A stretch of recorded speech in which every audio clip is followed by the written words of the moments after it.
Παιδιά, καλώς ήρθατε στο κανάλι μου και καλώς ήρθατε σε ένα καινούργιο μου βίντεο. Στο σημερινό βίντεο θα σας δείξω πώς να κάνετε δεύτερο κανάλι. Είναι πάρα πολύ απλό και χρειάζεται μόνο 3 βήματα. Κάντε ένα like, ένα subscribe και ένα comment και εμείς πάμε να ξεκινήσουμε. Λοιπόν, για αρχή θα μπείτε στο Chrome. Εδώ σας δείχνω ποιο είναι. Όχι αυτό εδώ το Google. Εδώ αυτό είναι το σωστό, το Chrome που έχει αυτό τον κύκλο. Έπειτα θα γράψετε στην αναζήτηση youtube.com.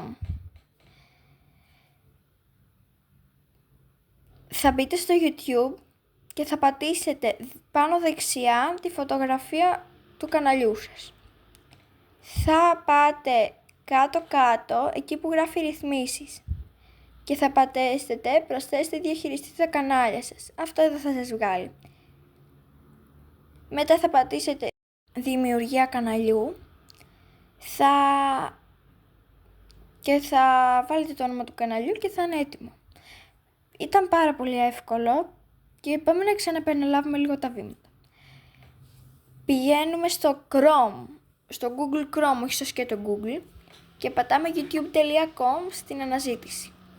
Μετά πατάμε πάνω δεξιά την εικόνα του προφίλ μας.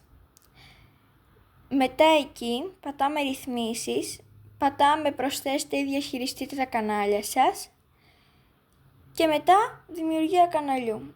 Και έχει ήδη δημιουργηθεί το κανάλι, βάζετε το όνομα και είναι έτοιμο. Ελπίζω να σας άρεσε το βίντεο, κάντε ένα like, ένα subscribe και ένα comment και εμείς θα τα πούμε στο επόμενο βίντεο. Γεια!